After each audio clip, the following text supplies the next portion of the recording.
reverendíssimos diáconos, seminaristas, amados, amadas de Deus, nesta Eucaristia chamada Missa da Ceia do Senhor, nós iniciamos o nosso Tríduo Pascal, pois até domingo nós iremos com o nosso Senhor percorrer, desde o momento da sua última ceia, até que a notícia chegue que Ele é ressuscitado. E não simplesmente como uma celebração que faz lembrança, mas não, a igreja nos convida a cada Semana Santa entrarmos verdadeiramente no mistério daquilo que estamos celebrando, pois a Páscoa ela está acontecendo.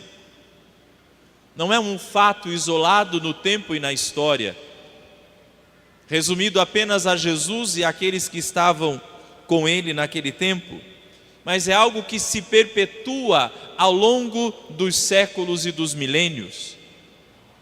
Acontece, a igreja atualiza, traz das páginas das Escrituras Sagradas para dentro dos templos, e assim nós podemos celebrar e viver tudo aquilo que nosso Senhor celebrou e viveu com os seus. Nós somos os discípulos deste tempo, desta hora em que o mundo está vivendo. É conosco que o Senhor quer celebrar a Páscoa. É em nós que o Senhor realiza as maravilhas operadas desde a criação do mundo.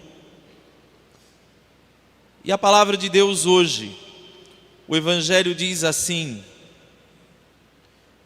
Jesus, sabendo que o Pai tinha colocado tudo em suas mãos e que de Deus tinha saído e para Deus voltava, tendo amado os seus que estavam no mundo, amou-os até o fim.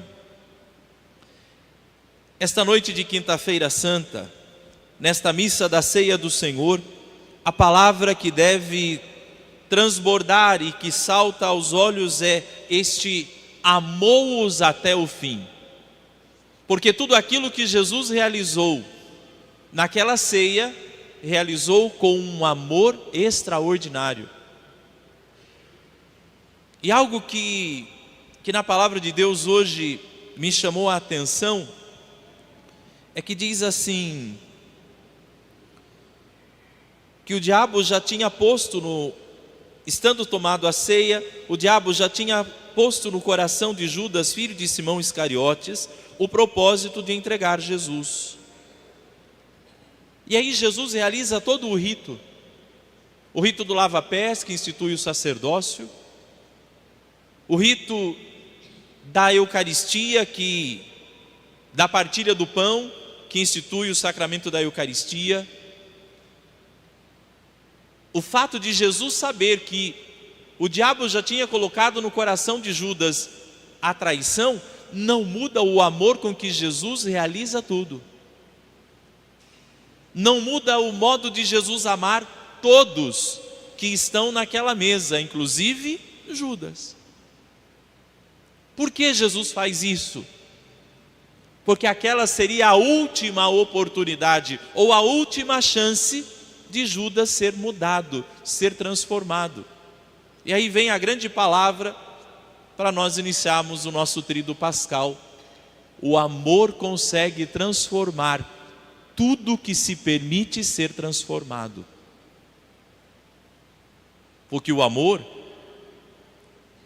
ele toma em suas mãos o pão, e o trigo entrega aquilo que ele é, e a uva entrega aquilo que ela é, e o amor transforma pão em corpo. Isto é o meu corpo. É a força do amor que transforma, não tem outra coisa. É o amor que transforma aquele pouco de vinho com uma gotinha de água. E que bela é essa gotinha de água no cálice em todas as missas que é celebrada. É uma pena que vocês não vejam, mas é uma pequena gota, e que se diz o mínimo possível. O que é aquela gota colocada no cálice? e a gente reza pelo mistério desta água e deste vinho. Pelo mistério dessa água e deste vinho. É citada. Na oração preparatória, o padre cita aquela água. Quem é a água? Sou eu, na minha humanidade, e é você. O vinho é Cristo na sua totalidade. E a água é a nossa participação. Possamos, Senhor, participar da humanidade do vosso Filho, que se dignou a assumir a nossa humanidade. A nossa contribuição é quase nada. A parte de Deus é tudo. A parte de Deus é tudo. E o amor pega aquele vinho com aquela gotinha de água, eu e você, e ele transforma. E ele transforma em sangue. E já não é mais pão, e já não é mais vinho, porque o trigo entrega quem ele é, a uva entrega quem ela é, e o amor os transforma em corpo e sangue. E aí nasce a Eucaristia. Nesta noite Jesus instituiu a Eucaristia. Jesus não deixou nada por escrito. Jesus não deixou nada materialmente. A herança de Jesus foi Ele mesmo. Ele se deixou. Porque o amor não se afasta. O amor permanece. E Jesus quis permanecer. Ele desejou estar. E aí nasce a Eucaristia, nesse desejo tremendo de Deus de não se afastar de nós. E eu penso que o motivo que levou Jesus a fazer isso é sabendo de quão frágeis nós somos, porque Ele mesmo já havia dito: sem mim vocês não podem fazer nada. E aí Ele quis ficar, que sem Ele, sem termos a presença dEle, sem termos aonde correr, sem termos a quem recorrer, sem termos com quem ir falar, gente, como seria a nossa vida? Como seríamos nós sem a Eucaristia? Eu não consigo imaginar. Eu não consigo. Hoje mesmo eu ficava pensando, falando com Jesus agora lá em casa à tarde: Jesus, se o Senhor não tivesse aqui, se eu não pudesse te encontrar em um sacrário de uma igreja, como é que suportaríamos tudo que temos suportado? Como é que passaríamos por tudo que temos passado? Não nos é possível, porque as nossas forças elas se esvaem, mas basta estar diante dEle, e as nossas forças se renovam, criam asas como águia, correm e não se cansam, andam e não se fadigam. Mas é a presença dEle, é o poder estar com Ele, é o saber que atrás daquela portinha de cada sacrário tem Deus. Um Deus que escolheu ficar, um Deus que desejou permanecer, que ali está todo o amor que o mundo desconhece, mas um amor que é capaz de transformar, de mudar as realidades. O amor tomou o pão nas mãos, o amor tomou o vinho nas mãos, transformou em corpo, transformou em sangue, e assim nasceu a Eucaristia. Nessa noite também foi instituído o sacerdócio. E aí é muito mais que precisa do amor ainda. Por quê? Porque é o amor que transforma. É o amor que pega um rapaz, um menino, um homem, chama, porque o sacerdócio é um chamado, não é uma escolha, não é uma imposição, é um convite, mas ele é um chamado, é uma vocação. Há quem chame e há quem responda. E aí ele chama. E aqueles que são chamados, alguns deles dizem sim. Passa por todo um período formativo, como nós temos os meninos ali nas várias etapas, né? Alguns no começo, outros já quase perto do sacerdócio. Na humanidade, porque padre não é um semideus, padre não é um super-herói, é um homem como todos os homens, com as mesmas fragilidades que todo ser humano tem, com temperamento, com humor, como todo mundo tem, com misérias, fraquezas e pecados, como todos vocês têm os seus, eu também tenho os meus. Mas aí o amor pega esse homem e age na humanidade, realizando algo extraordinário. Assim como o trigo empresta a sua matéria, assim como a uva empresta o seu suco, o sacerdote empresta a sua mão e sua voz, para que Cristo possa realizar tudo o que Ele realiza no mundo. Mas eu por mim mesmo não sou capaz disso, é claro. Se não é o amor fazer isso, eu não posso fazer. E assim nasceu naquela última ceia esses dois sacramentos, o sacramento da Eucaristia e o sacramento da ordem. Nasceu Jesus na Eucaristia, nasceu Jesus no sacerdote, e daquele dia em diante, esses sacrifícios nunca mais deixaram de ser celebrados. O primeiro deles, celebrado no altar. O altar é o lugar do sacrifício da Eucaristia. É ali que de forma incruenta, porque lá no Calvário foi de forma cruenta, com derramamento de sangue, com dor, com sofrimento. Lá no Calvário de forma cruenta, nos altares de forma incruenta, o sacrifício continua acontecendo. E ali no altar, neste sacrifício, é que pão se torna corpo, é que vinho se torna sangue. A humanidade do homem sacerdote é também o altar do sacrifício. Porque neste altar chamado Rogério, para que o sacerdote continue existindo, o sacrifício ele é diário, ele é constante. E vocês, meninos, saibam muito disso. Ser padre é um sacrifício diário. Por quê? Porque ao mesmo tempo em que o ímpeto leva a agir de muitas formas, o temperamento, como eu disse, a miséria humana acontece, nessa mesma hora eu tenho que tomar o pão nas minhas mãos e dizer: tomai todos e comei, isto é o meu corpo. Meu Rogério? Não, meu Jesus. Palavras tão simples que é possível ser decorada, mas que, se dita simplesmente pelo Rogério, ela não transforma nada. Mas aí nessa hora acontece o sacrifício. Como o grão de trigo morre para nascer o pão, naquela hora o padre ele morre. O sacerdote ele morre para que nasça Cristo. Cada missa o padre morre e Cristo nasce.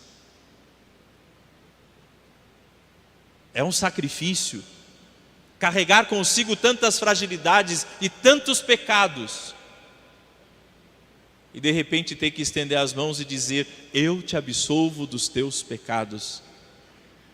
Quantas e quantas vezes chega a dar um nó na alma ouvir algumas confissões. Com uma dor imensa o penitente se ajoelha diante da gente e ali chora os seus pecados. E a gente ali ouvindo dizendo: os meus são tão piores, os meus são maiores. E aí de repente, tomando consciência disso, eu tenho que levantar as mãos e emprestar de novo as minhas mãos e a minha voz, para que Jesus possa dizer: eu te absolvo dos teus pecados. O padre morre de novo, e é um sacrifício de novo. Mas como é que é possível isso? Como é que um padre consegue? Como é que um homem consegue? Por conta do primeiro sacramento instituído, Porque um padre que não comunga, um padre que não ama, um padre que não compreende o valor da Eucaristia, o sacrifício dele vai morrendo, morrendo e morrendo. E de repente ele já não vai ter mais força de dizer: tomai todos e comei, isto é meu corpo. Ele não vai ter mais força de dizer: eu te absolvo dos seus pecados. Um sacramento depende do outro. O padre, ele depende da Eucaristia. E a Eucaristia precisa do padre para existir. Por isso, numa única ceia, num único momento, Jesus institui. No mesmo lugar. Primeiro ele fez a Eucaristia. Aí depois ele disse: fazei isso em minha memória. Nasceu o padre. Mas a Eucaristia já tinha. Não é como aquela história: quem veio primeiro, o ovo ou a galinha? Quem veio primeiro, o padre ou a Eucaristia? A Eucaristia. Da Eucaristia nasceu o sacerdócio. E por isso é necessário, e ontem Dom Luís falava, o Papa Francisco já pediu nesse mês de abril, a oração pelo padre, a oração pelos sacerdotes. Porque sustentar esse sacrifício diário não é fácil, gente. Não é fácil. Porque existe humanidade. Porque existem inclinações, porque existem desejos, porque existe afeto. Existe tudo isso dentro de nós. O padre não passa por uma mutação e deixa de ser quem ele era, não. O padre continua tendo sonhos, o padre continua tendo vontades, o padre continua tendo família. O padre continua tendo tudo isso. O sacerdócio, ele é acrescentado àquilo que sou. Porém, traz um peso que não é fácil. Nós temos refletido muito sobre isso ultimamente. Eu rezei muito com vocês aqui esses dias. Quanta tristeza por sacerdotes que abandonam o ministério. Quanta dor isso causou em nós nesses últimos tempos, sobretudo agora, mês de fevereiro, mês de março. Em menos de 15 dias, 2 sacerdotes tiraram a própria vida. Homens cheios de vida, novos em tudo, não tinham 40 anos de idade, um com poucos meses de sacerdócio. Mas e o peso da cobrança? A cobrança do povo que acha que padre não dorme, que padre não come, que padre não pode fazer isso, que padre não pode fazer aquilo. Que se vê o padre na academia: nossa, o que o padre está fazendo aqui, por que não está no confessionário? Que se a gente manda uma mensagem e a gente não responde: nossa, porque o padre não gosta de mim. É uma cobrança dia e noite. É um peso o tempo todo. E eu não estou reclamando, porque eu amo ser padre. Mas eu também compreendo que muitos não suportam essa cobrança. Por quê? Porque a estrutura cobra, a igreja cobra, o bispo cobra, e ele tem que cobrar. A estrutura cobra, a hierarquia da igreja cobra, o povo cobra. O povo cobra. E me desculpe usar essa palavra, e existem momentos em que vocês são cruéis conosco. São cruéis. Porque o padre não falou isso na pregação e eu queria escutar. Ah, porque o padre falou isso e eu não queria escutar. Vem aqui, pega o microfone, prega, fica à vontade. Se você faz melhor, pode vir, não tem problema. É cruel. É cruel um padre ter que escutar alguém na porta da igreja dizer assim: eu não gostei do que o senhor pregou. E a entrega dele? E o pai e a mãe que eles deixou em casa? E o sonho de ter uma esposa e de ter filhos? E a vontade de um dia ser chamado de pai não conta, não vale. Olha o sacrifício acontecendo. Compreenda a humanidade. Compreenda a humanidade. Ele erra, eu erro. Mas quando eu empresto a minha voz, quando essa voz, às vezes rouca, às vezes até sem ela, diz: tomai todos e comei, o céu para, e Jesus desce do céu e se faz pão num altar. Quando aqui você conta as suas misérias, e ele diz: eu te absolvo pela voz do Padre, sua alma está limpa como de uma criancinha que acabou de ser batizada. Então, a estrutura cobra, o povo cobra, o mundo cobra, a sociedade cobra tanto de nós. Quanta exigência faz. Isso porque é padre, de vez em quando a gente escuta. Isso porque é padre.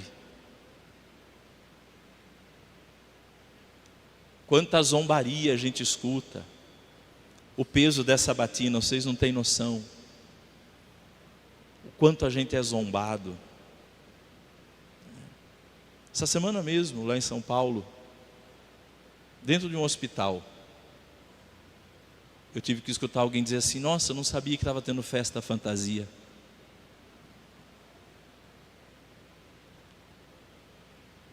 É humilhante.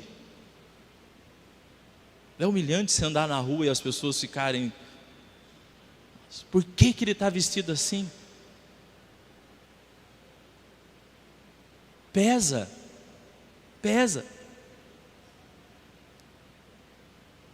A estrutura cobra. O povo cobra. O mundo zomba de nós. Nós mesmos nos cobramos. Quanta cobrança eu faço comigo mesmo. Mas aí de repente, com tudo isso, eu chego na minha casa, num quartinho pequenininho, porque ele deu o quarto maior para os meninos morar agora, né? Num quartinho pequenininho, Jesus está lá. E ele diz: vinde a mim. Vinde a mim, você que está cansado. Vinde a mim, você que está fatigado, a carregar o fardo pesado, e eu vos darei descanso. E ali mais uma vez acontece o que o profeta Isaías disse: revigoram minhas forças. E está pronto para começar o sacrifício de novo. Esse é o sacerdote. E é ele quem faz a Eucaristia. Por isso São João Maria Vianney diz: o sacerdote, ele é o amor do coração de Jesus. A Eucaristia é o amor do coração de Jesus. Então, nessa noite nós celebramos um amor sobrenatural, um amor divino que nosso Senhor deixou para a humanidade, a Eucaristia. Mas para que esse amor divino aconteça, nós celebramos também um amor humano, muito humano de Jesus, quando ele institui o sacerdote. O humano e o divino se encontram quando uma missa acontece. Porque o amor humano toma nas mãos o pão. E Deus não resiste quando um sacerdote toma uma hóstia nas mãos. Pode ser o sacerdote mais pecador. Ele pode ter cometido os piores pecados que um ser humano possa ter cometido. Quando ele pega uma hóstia nas mãos e ele diz, com fé: tomai todos e comei, isto é o meu corpo. Deus desce do céu. E queridos, Deus ama vocês com o amor divino da Eucaristia, com o amor humano do sacerdote. Por isso, quando vocês virem um sacerdote, pensem em Jesus. Pensem em Jesus. Eu tento usar a minha batina o máximo de tempo que eu posso, porque ela esconde quem eu sou. Ela esconde. E tem horas que eu penso que a batina devia ter capuz também. Eu tento esconder no máximo a minha humanidade. Revelo para muito poucos, muito poucos. Na oração que o Papa Francisco deu sobre os padres ontem, eu prestei muita atenção quando o bispo rezou, pedindo que os padres tenham bons amigos, boas companhias. E sabe qual é a boa companhia do padre? Aqueles que não julgam o padre. Aqueles que não condenam o padre por ele ser simplesmente um ser humano. Nós carecemos de amizades. Eu tenho visto padres que têm caído, que têm abandonado, que têm deixado tudo para trás, porque faltou um amigo que fosse, que o acolhesse como ele é, que o amasse por ser quem ele é. Eu tento usar o máximo que posso a minha batina por isso. Eu tento colocar por debaixo dela a humanidade, para que quando vocês me vejam, e eu tenho a graça de ter o Padre Márcio, o meu Simão Sirineu, ele é o meu Sirineu, que também gosta da batina dele, que também ama a batina dele. E eu o vejo e lembro de Jesus. Eu o vejo e penso em Jesus. Não é hábito, sabe? Não é hábito um pároco se confessar com o vigário. Não é. Pelo contrário, foge-se de confessar com o padre que mora na mesma casa que a gente. Mas eu digo que para mim é uma grande graça receber a absolvição das mãos do Padre Márcio. Me confessar com ele me faz bem, porque ele me conhece no meu sacerdócio e no Rogério. E é bom, é uma boa amizade, é um Simão Sirineu. A minha cruz é bem mais leve por causa do sacerdócio dele. Por isso, como São João Maria Vianney diz, quando vires o padre, pense em Cristo. Pense em Cristo. Porque se você não pensar em Cristo, você vai encontrar alguém que te decepciona muito. Você vai encontrar alguém que não vai satisfazer em absolutamente nada aquilo que você espera. Mas se você olhar para o padre e pensar em Cristo, Cristo tem tudo o que você precisa. Cristo tem tudo o que você busca. Cristo tem tudo o que você espera. O amor instituiu a Eucaristia e Jesus está no altar. O amor instituiu o sacerdócio e Jesus está no Padre. Louvado seja o nosso Senhor Jesus Cristo.